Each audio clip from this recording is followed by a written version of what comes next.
Welcome back. Happy New Year. Thank you for filling out your goal sheets. I'll read those tonight and file those in your folder so that I kind of know what you are aiming for this 9 weeks so that we can get there. If you missed any of the assignments right there at the end before Christmas, 5-1, 5-2, 5-3, you need to get those turned in because those are zeros in this 9 weeks, not the last 9 weeks. So if you notice, there was already things in Infinite Canvas for you. All right. If you are to factor or think of factoring and go back to something you already know, that is the prime factorization or factor tree for 18.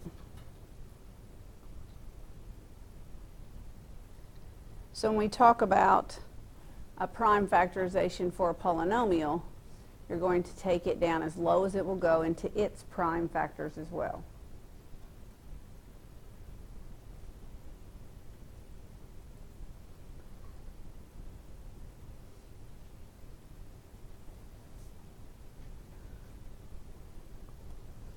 So let's try to get example 1a into its prime factorization. So the first thing you're always going to look for is a common monomial factor that you can factor out of whatever terms you have. So the first thing I see is that 108 and 4 are both divisible by 4. And I see that I have an x to the fourth and an x, so that I can also factor out an x. So the first thing I'm going to do on each one of these problems is check and see if there's something I can factor out. So because 4x is in both term 1 and term 2, when I divide by those, I'm left with x cubed minus 27. Now, the nice thing about that from chapter 2 or unit 2 that we did is that now it's the difference of two perfect cubes. So let's talk about the difference of two perfect cubes for just a minute. If I gave you a cubed minus b cubed as the parent factoring cubic. So let's think of it as the parent, a cubed minus b cubed. There's a pattern that they all follow. So first you would take the cube root of a cubed and find out it was a, the cube root of b cubed and find out it was b. That's the first key. If they are perfectly cube rootable, let's cube root them down as small as possible. Now here's the pattern. Whatever you got for a goes here, minus whatever you got for b goes here, times a squared plus ab plus b squared. So no matter what numbers you actually have or letters in your problem, this is the pattern if it's the difference of two perfect cubes. That all may look funky and weird, but in a minute you're going to use it on this question. So we have factored out 4x. Leave it for a minute and don't have it in your thoughts for just a minute. What is the cube root of x cubed? Cube root of x cubed. Good. So the cube root of x cubed gives me x, which is now my a from the problem up here. What is the cube root of 27? Good. That is now the b from the parent factoring problem up here. So everywhere that I used to have an a in this problem, what am I going to have? An x. Everywhere I used to have a b, what am I now going to have? A 3. And where did I get x and 3? What did I do to get an x and a 3? I just cube rooted it. Good. Good. So I keep my 4x that I already had, bring him down. Then you have a minus b. Well, now we have x minus 3. Then we have x squared. A times b would be 3x, and b squared would be 3 squared, which is 9.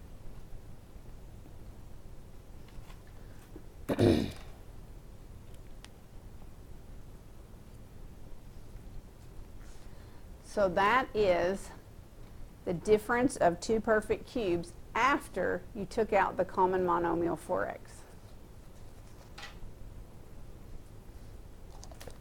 What do 2b cubed and 16a cubed have in common, if anything? Good, here's a 2. So I'm going to jump on into example B and I'm going to say I'm going to factor out a 2. So 2b cubed divided by 2 leaves me b cubed. 16a cubed divided by 2 gives me 8a cubed. Now we have the sum of two perfect cubes. How do I know that? Because b cubed is cube rootable, 8 is cube rootable, and a cubed is cube rootable. How do I know if 8 has a perfect cube root? Do you all know? How would you all know if 8 had a perfect cube root? Do what? Sure. If you want to test it, 16 supposedly didn't work, but 8 does work, so let's see if it's true. If you go to math, cube root is number 4, so if you do the cube root of 8, it worked.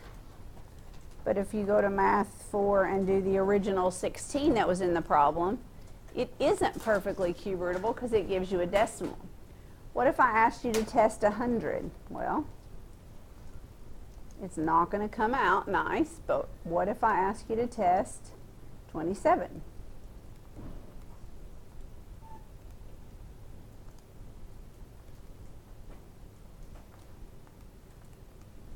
When I do it, it comes out nice again. So to be able to tell if it's a cube root, test it.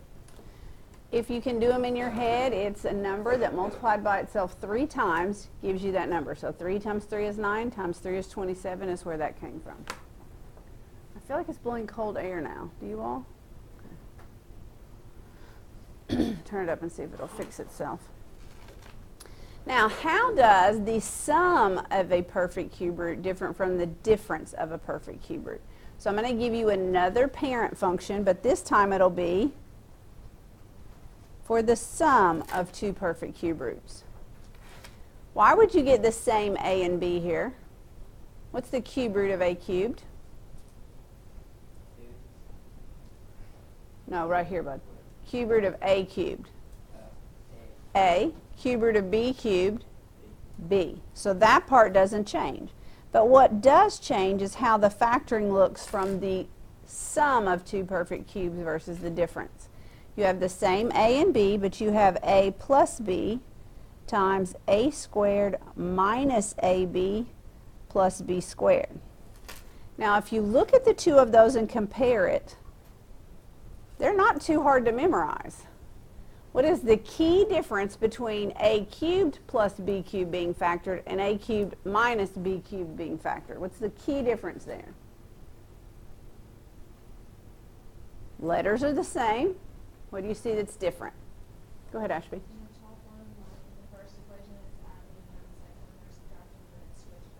Right, so you got to go plus, minus, plus in addition, and what do you have to do in subtraction? Minus, plus, plus. Good. So once you get the parentheses memorized, you then just have to memorize, well, if it's the sum, it's plus, minus, plus. If it's the difference, it's minus, plus, plus.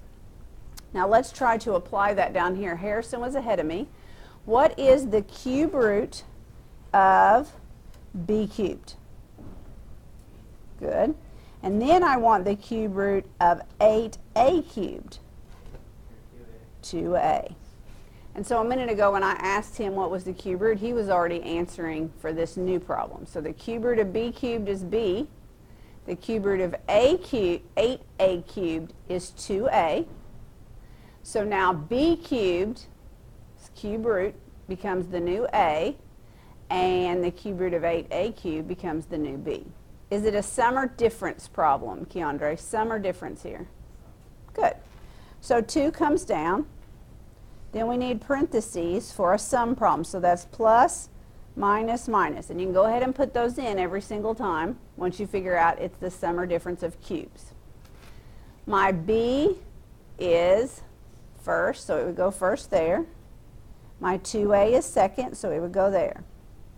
From there, I have to complete these pieces of the puzzle. So, yes?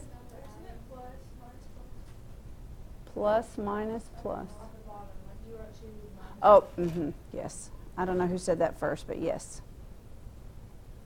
Should be plus, minus, plus. Absolutely correct. That is perfect. All right, so with my first term, I square it. So b times b is b squared. In the middle term, you multiply the two terms together. So 2a times b is just 2ab. In the last term, it's b squared. Be very careful here. 2a times 2a is what? Good. And some people miss that 4 part. Good. So it's not that this is so much different than anything you've done. It's just got multiple steps. You got to make sure you do all the pieces as you go.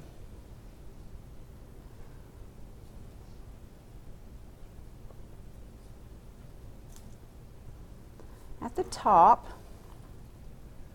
let's write those out a little bit bigger. Oh, sorry. Yes.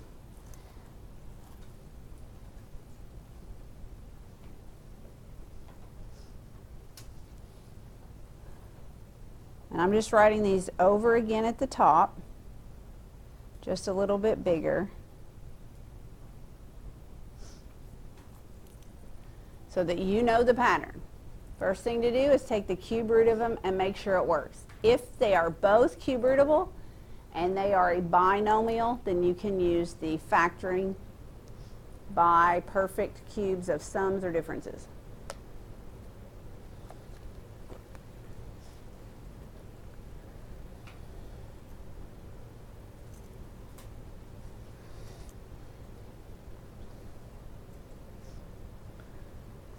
So you should have that in the little squished up part where your notes are, but then you should also have it here.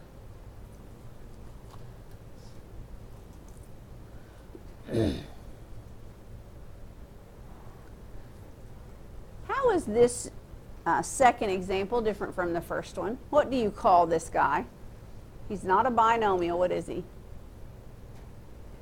2 ways to name him. What's his highest power? Cube, so he could be a cubic. What else is he? If you name him by the number of terms.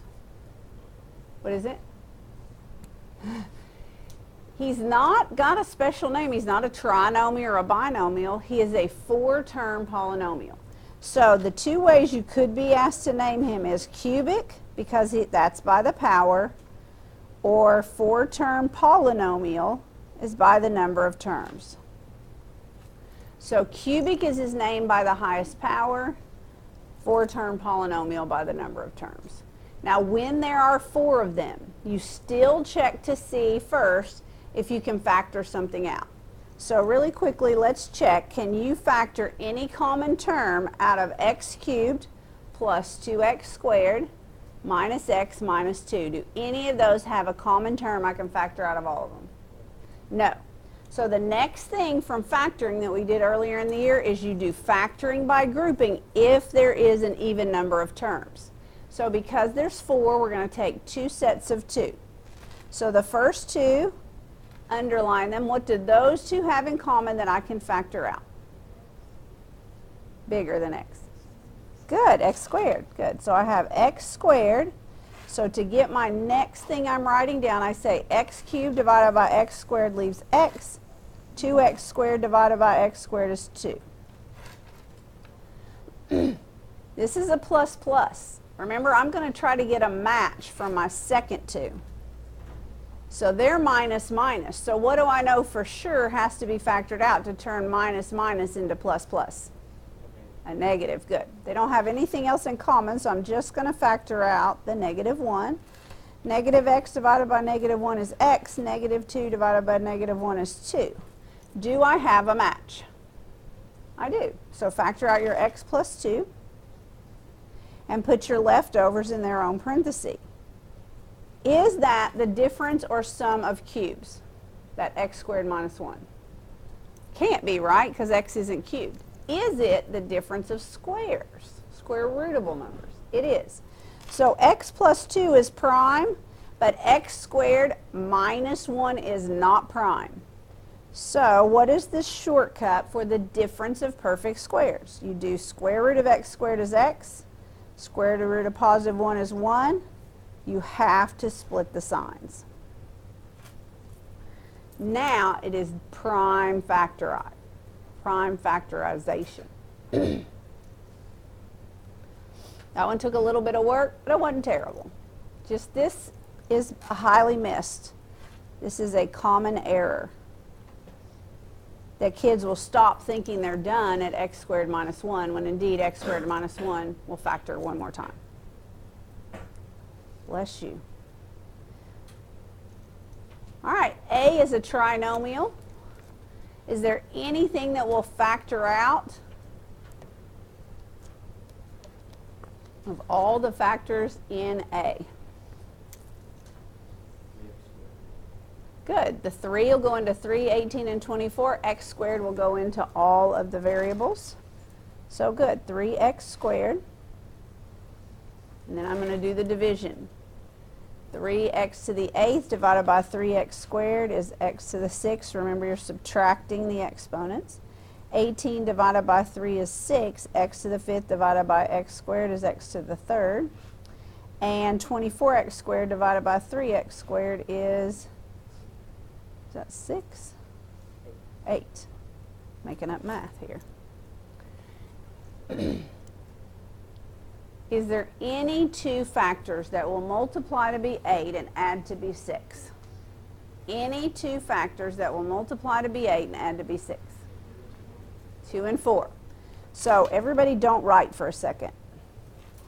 Because A is 1, you know that 2 and 4 go there. They multiply to be 8, they add to be 6.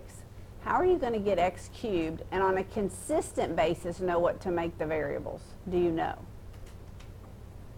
How do you get x cubed in the middle? Go ahead.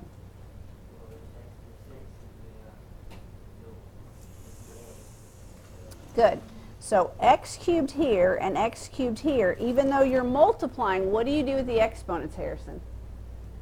Right, and that's why and where the x cubed comes from. Now, if you test it, it should all multiply back out. X cubed times x cubed, x to the 6th. 2x cubed plus 4x cubed is 6x cubed. 2 times 4 is 8. Now, is that a perfect cube sum? We've got this part, but what's wrong with 2, Tate? Can you cube root 2? Okay, good. Can you cube root 4, Dylan? No, you can square root it, but you can't cube root it. So you know that you are done. You have done your prime factorization, and you're done with that one.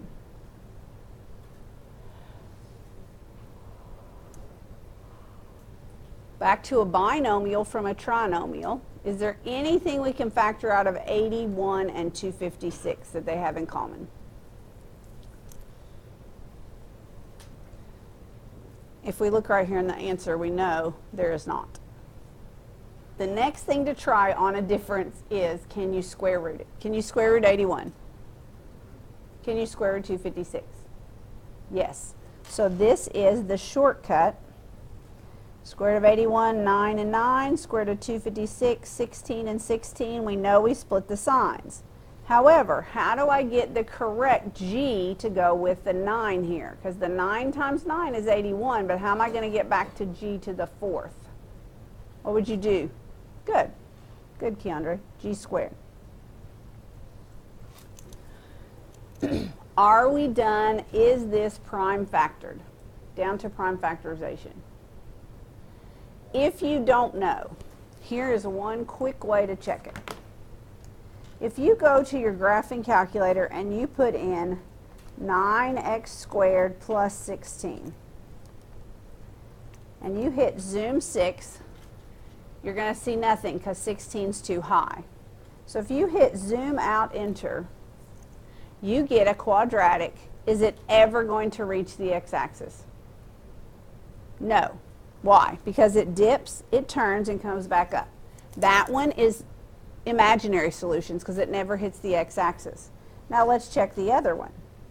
Go back to y equals, change it to subtract, and make it 9x squared minus 16. Why do we know that this looks like it's going to factor again? What does it have? And it bisects the x-axis. Okay? Now whether or not we can find them, that's sometimes a problem. But let's see if this one will work. All right, so this guy's done. He is prime factored and finished. Can you take the square root of either one of these?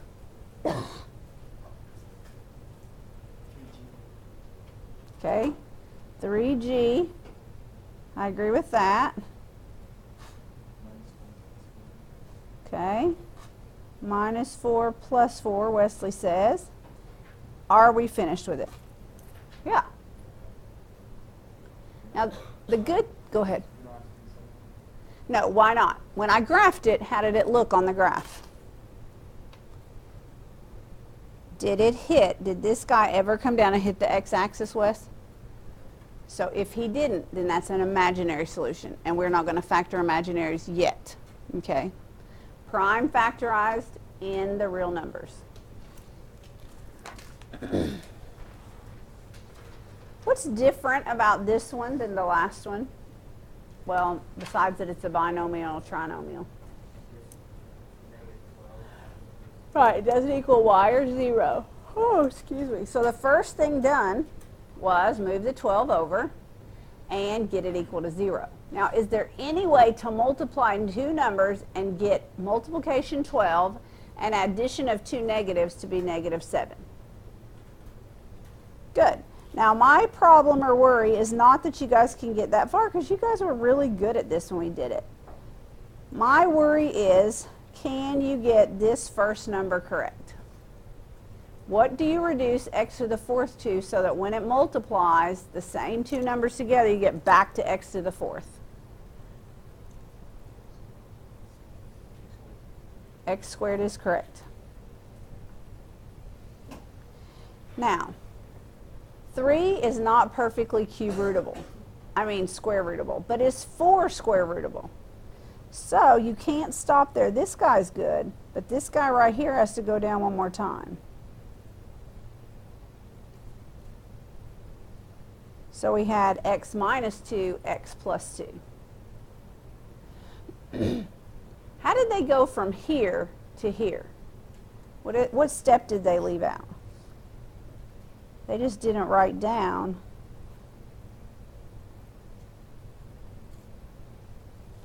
Here you have to subtract 2 once you set it equal to 0. Here you have to add 2 when you set it equal to 0. That gives you the first two.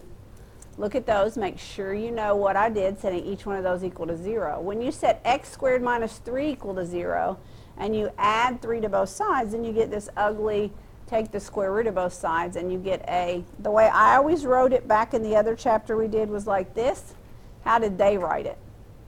I wrote it as 1. How did they write it?